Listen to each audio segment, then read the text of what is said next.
মাছ মাংসর চাইতেও বেশি মজাদার ডিম আলুর ঝোল রেসিপি। আর আমরা অনেক সময় দেখা গেছে মাছ মাংস খেতে খেতে অনেকটা বোরিং হয়ে যায়। তো সেই সময় যদি আমরা এই সহজ রেসিপিটা রান্না করে খাই তাহলে কিন্তু ইজিলি ভাত খাওয়া যায়। আর এই রেসিপিটি মাছ মাংসর চাইতেও কিন্তু বেশি মজাদার। আর এই রেসিপিটি স্বাদ ও দেখা গেছে টেস্ট অনেকটাই কিন্তু ভালো হয় যদি আমরা এভাবে রান্না করে থাকি এই ডিম আলুর ঝোলটা। আর আজকে আমি তোমাদের সাথে এই রেসিপিটি শেয়ার করব, যেটা নাকি মাছ মাংসর চাইতেও বেশি মজাদার ডিম আলুর ঝোল রেসিপি। হাই গাইস, আসসালামু আলাইকুম, welcome back to my channel. কেমন আছো তোমরা সবাই? আশা করি ভালো আছো। আল্লাহর রহমতে আমি অনেক ভালো আছি। তো গাইস, তোমাদের মাঝে আজকে আমি যে রেসিপি নিয়ে আসছি সেটা হচ্ছে ডিম আলুর ঝোল। আর ডিম আলুর ঝোল রান্না করার জন্য কিন্তু সর্বফার্স্ট ডিমটাকে ভেজে নিতে হবে। তো ডিমটাকে কিন্তু আমি সিদ্ধ করে নিছি। আর এখানে আমি দিয়ে দিচ্ছি দুটো তেজপাতা আর একটু জিরা, তার মধ্যে আবার পেঁয়াজ কুচি। তো দেওয়ার পরে কিন্তু পেঁয়াজটাকে আমি একটু লাল করে ভেজে নেব। তো পেঁয়াজটাকে লাল করে ভেজে নেওয়ার পরে কিন্তু এখানে আমি অ্যাড করে দেব আদা রসুন বাটা। আর আদা রসুন বাটাটাকে একটু ভেজে নেব তেলের সাথে। তো তেলের সাথে ভেজে নেওয়ার পরে কিন্তু আমি মশলাটা কষানোর জন্য এখানে আমি অ্যাড করে দিছি পানি। আর সব রকমের মশলা কিন্তু আমি দিয়ে দিছি। তো মশলাটাকে একটু ভেজে নেব। আর একটু ঝাল হওয়ার জন্য দিয়ে দিছি কাঁচামরিচ।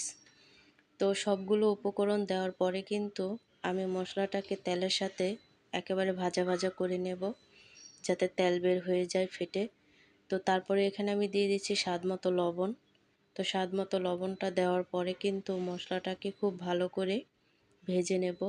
তো দেখো, মশলাটা ভাজা ভাজা হয়ে গেছে। এই পর্যায়ে এসে আমি অ্যাড করে দেব আলু। আর এখন যেহেতু ছোট ছোট নতুন আলু পাওয়া যায় বাজারে, সেই ক্ষেত্রে কিন্তু আমরা এই ছোট ছোট আলু দিয়ে কিন্তু এই ডিম আলুর ঝোলটা খুব সহজেই কিন্তু রান্না করে খেতে পারি। আর নতুন আলুর ঝোল তো এক কথায় অসাধারণ খেতে। তো আলুটাকে দেওয়ার পরে কিন্তু খুব ভালো করে আমি এখানে কষিয়ে নিছি। তো কষিয়ে নেওয়ার পরে কিন্তু দেখো, একেবারে কিন্তু মাখা মাখা একটা পর্যায়ে এসে গেছে। তো এই পর্যায়ে এসে আমি অ্যাড করে দেব পানি। তো পানিটা দেওয়ার পরে কিন্তু যতক্ষণ না পর্যন্ত ঝোলটা ফুটে উঠছে অতক্ষণ পর্যন্ত কিন্তু অপেক্ষা করব। তো দেখো, ঝোলটা ফুটে ওঠার পরে কিন্তু এখানে আমি অ্যাড করে দেব ভেজে রাখা ডিম। তো ডিমটাকে দিয়ে দেব। আর ডিমটা দেওয়ার পরে কিন্তু তরকারিটা আমি আরও কিছুক্ষণ রান্না করে নেব। তো দেখো, সম্পূর্ণ ডিমটা কিন্তু আমি দিয়ে দিছি। দেওয়ার পরে কিন্তু অনেকক্ষণ পর্যন্ত আমি তরকারিটাকে রান্না করে নিছি। তো রান্না করার পরে দেখো, কালারটা কিন্তু একটু চেঞ্জ হয়ে গেছে। আর তরকারির কালারটা কিন্তু অনেকটা লাল হয়ে গেছে। তো এ পর্যায়ে এসে আমি অ্যাড করে দেব ভাজা জিরার গুঁড়া।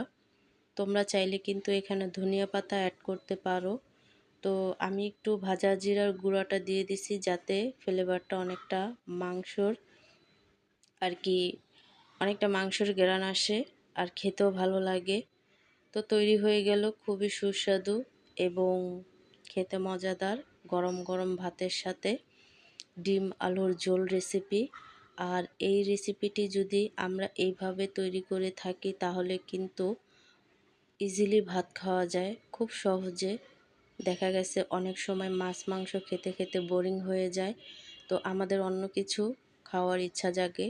তো আমরা কিন্তু এই রেসিপিটি খুব সহজেই কিন্তু তৈরি করে নিতে পারি।